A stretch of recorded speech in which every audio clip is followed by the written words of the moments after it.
Yes, reading from Bhagavad Gita as it is, chapter 1, text 2, Sanjaya Vacha, Drishtva tu Pandava Nikam, Vyudham Duryodhanastada, Acharyam Upasangamya Raja Vachanam Abravit.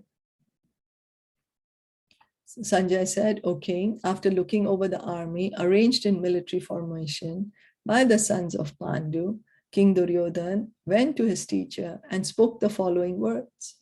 So Sanjay is narrating to to Dhritarashtra what's happening on the battlefield of Kurukshetra by the special vision which has been given to him by his spiritual master, Vyasadeva. Dhritarashtra was blind from birth. Unfortunately, he was also bereft of spiritual vision.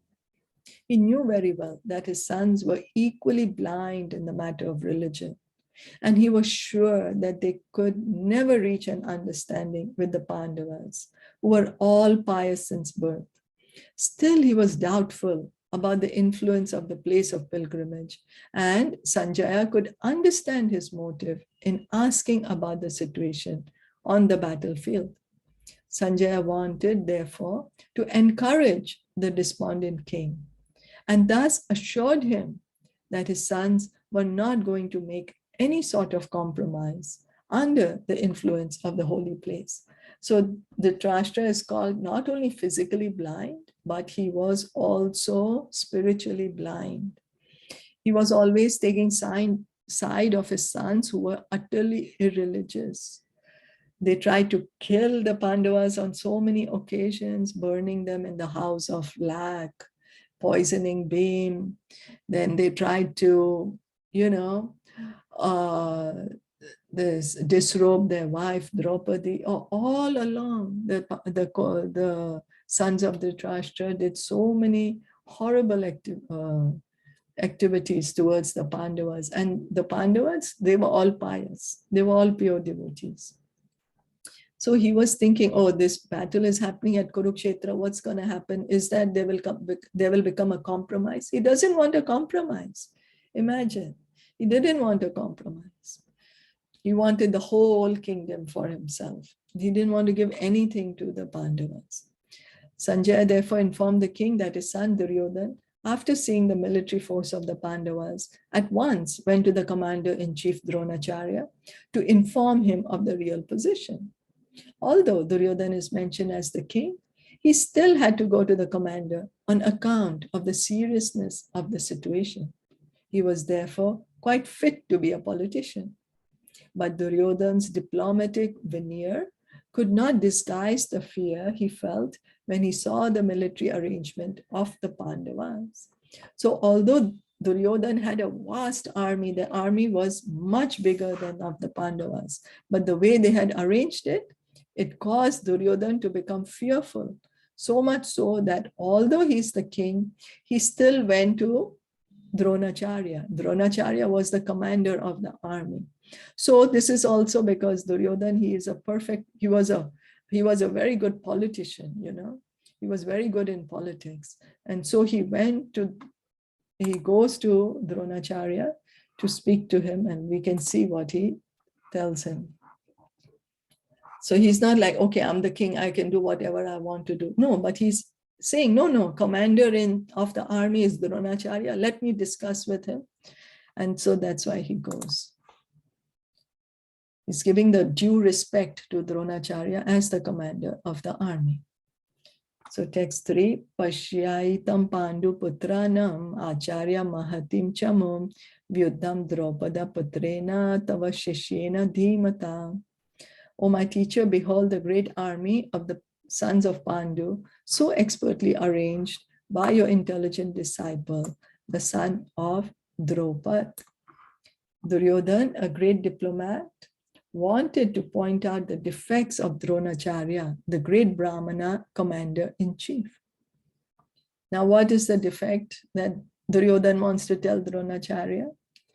Dronacharya had some political quarrel with King Draupad, the father of Draupadi, who was Arjuna's wife. So Dronacharya and Draupadi's father, they were friends when they were younger, but when they grew up, there was a misunderstanding between them. As a result of this quarrel, Draupad performed a great sacrifice by which he received the benediction of having a son who would be able to kill Dronacharya. Dronacharya knew this perfectly well, and yet, as a liberal Brahmana, did not hesitate to impart all his military secrets when the son of Draupad, Drishtadyumna, was entrusted to him for military education. So Draupad got a son. He performed a fire sacrifice. From the fire sacrifice appeared two children. One was a boy, one was a girl. The girl was Draupadi and the boy was Drishtadyumna. And Drishtadyumna was ordained. It was declared that he's going to be the one to kill Dronacharya. And Dronacharya knew about this. Yet when Drishtadyumna, he went to Dronacharya and told him, please teach me this martial arts. Dronacharya did not tell him, no, I will not teach you, because he was a Brahmana, so his duty is to teach. So he taught Drishtadyumna. So now on the battlefield of Kurukshetra, Drishtadyumna took the side of the Pandavas, and it was he who arranged for their military phalanx after having learned the art from Dronacharya. Duryodhan pointed out this mistake of Dronacharya's so that he might be alert and uncompromising in the fighting. By this, he wanted to point out also that he should not be similarly lenient in battle against the Pandavas, who were also Dronacharya's affectionate students. Arjuna especially was his most affectionate and brilliant student. Duryodhan also warned that such leniency in the fight would lead to defeat. So Duryodhan was wanting to bring to Dronacharya's notice that, even though Drishtadyumna was supposed to kill you, you still taught him so well. And now because you taught him so well, see how he has so well arranged this military of the Pandavas. And then, I know that you're very affectionate towards the Pandavas, but don't be partial with them on this battlefield. If you're partial with them, if you don't fight with all your strength and really wanting to win, what will happen? That we will be defeated. So he wanted to say all this to Dronacharya. So we'll stop here for today. Were there any questions, comments, or anything? No? Then we can just stop here. Thank you so much for joining in. Hare Krishna. Hare Krishna.